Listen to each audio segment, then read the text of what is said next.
My name is Amina al-Rashid. I was 19 years old when my life turned upside down. The event happened on March 14th, 2023. That was the day I was taken from my home after I stepped outside without wearing a hijab. It happened fast. Guards came. People pointed at me. My name spread like fire in dry grass. By night, I was no longer just a princess. I was called a criminal. I was born into the royal family of Saudi Arabia. My father was a powerful man close to the throne. My mother was quiet and gentle, always careful with her words. Our house was not just a home, it was a palace with tall walls, heavy gates, and many rules. From the outside, people thought my life was perfect. Gold doors, soft beds, clean water, servants who bowed their heads. But inside, my life was small. I went to a private girls' school inside the palace land. Teachers came to us. They taught me reading, writing, history, and how to behave like a royal daughter. I learned to speak calmly. I learned to walk slowly. I learned not to ask too many questions. They trained me more on rules than on dreams. Every day was planned for me. Wake up early, dress in dark clothes, cover my head, lower my eyes, speak little, smile when told. I was not allowed to choose my friends. I was not allowed to go out alone. Even my books were checked. My phone was watched. My room had cameras hidden like silent eyes in the walls. They said it was for my safety, but safety felt like a cage. I began to feel like a bird born inside a box, hearing about the sky but never seeing it. The day I walked outside without hijab was not a plan to fight. It was a cry from my heart. I just wanted to feel air on my head.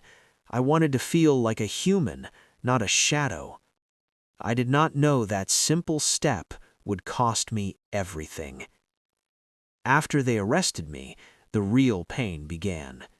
They locked me in a cold room first. No window, no clock, only a small light that never went off. I did not know if it was day or night. Food came late. Sometimes it did not come at all. When they moved me to the prison, they shaved my hair roughly. They changed my clothes to thin gray fabric. It did not protect me from the cold floor. My royal name no longer mattered. They called me by a number. Guards pushed me when I walked too slow. They pulled my arms when I was tired. When I cried, they said I was weak. When I stayed quiet, they said I was proud. Other prisoners looked at me with fear or anger. Some blamed me for bringing trouble. Some were too broken to speak. At night, screams traveled through the walls like lost souls, women crying for their children, girls calling their mothers. Some were there for speaking, some for running away, some for choosing their own life. I learned quickly that prison does not only lock the body, it tries to break the heart. I lost weight, my hands shook, my knees hurt from kneeling on hard floors for long hours during punishment. Sometimes they left me standing facing the wall until my legs felt like fire. No mirror was given to me, but I could feel my face changing. I was no longer a princess. I was a lesson, a warning, a story they wanted to end in silence. But my story did not end there. It was only beginning. Some moments cut a life into two parts, the time before pain and the long road after it. This chapter is where my name stopped being a name and became a charge. I was taken from the prison cell before sunrise. 2 guards held my arms. Their hands were hard. The floor was cold under my bare feet. My body was weak from little food and poor sleep, but they did not slow down for me. We walked through long halls that smelled of dust and metal. The lights were white and sharp. They hurt my eyes. My head was low, not by choice, but because fear made my neck heavy. When we reached the court building, I saw many men in long clothes sitting high above me. I stood alone below them, small like a child standing before mountains. One officer read my name, another read my family title, another read my crime. They said I disrespected the law. They said I brought shame. They said my action could spread like sickness to other girls. No one asked why I did it. No one asked how I felt. No one asked if I was afraid. I wanted to explain that I was tired of living like a shadow. I wanted to explain that I was still human. But my mouth stayed closed. My heart was loud, but my voice had no place in that room. They talked about my future as if I was not standing there. Then they announced the punishment. Life in prison. Not 10 years, not 20 years. Life. My legs almost gave up. The floor moved like water under me. A guard pushed me to stand straight. I looked around, hoping to see my father. I hoped to see my mother's face, but the seats where families sat were empty for me. Later, one officer told me my family had chosen silence to protect their name. That silence hurt more than the sentence. They took me back to prison the same day, this time not as a waiting prisoner, this time as someone already buried by law.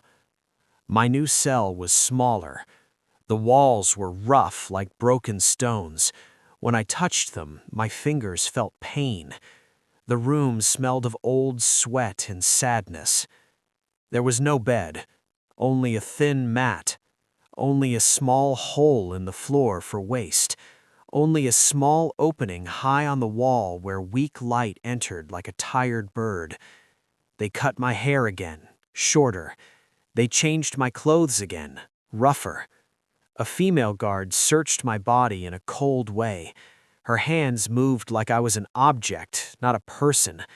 She told me through her face that I was no longer important. That night, I did not sleep. My mind played the court scene again and again. The tall seats, the cold eyes, the word life. I pressed my face into my knees so other prisoners would not see me cry. Days became slow and heavy. Food was little, sometimes dry bread, sometimes water that tasted like rust. If I walked too slowly during count, a stick touched my back. If I looked up too long, punishment followed. They made me stand facing the wall for hours. They made me kneel on hard ground until my legs shook. They locked me in darkness when they felt I was too quiet. Once I fainted during morning count. When I opened my eyes, I was on the floor. My head hurt. My lips were dry like sand. A guard poured water near my mouth, not into it. Another guard told me I should be thankful I was still alive. Other women in prison told me their stories with tired eyes. One was beaten for learning to read secretly.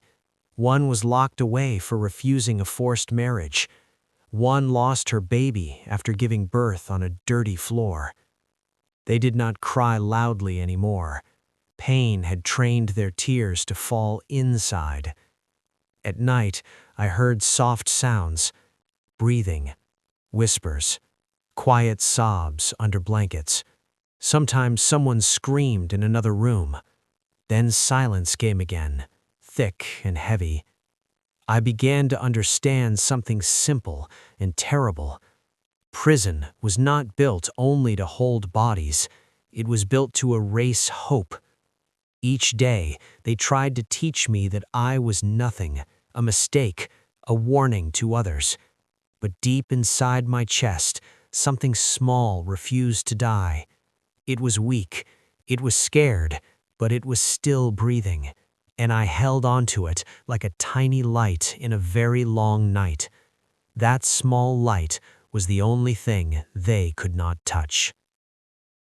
There are pains that do not scream. They sit quietly in the heart and grow, day after day, until even breathing feels heavy. This was the season when my tears had no sound, and my hope was almost too small to see. Life in prison stopped counting days. Morning and night mixed together like dirty water. I knew time only by hunger and by pain. My body became thin. My bones showed under my skin. When I walked, my feet burned because the floor was always cold and hard. Sometimes my legs shook so much that I had to hold the wall to stand. The guards changed often, but their actions stayed the same.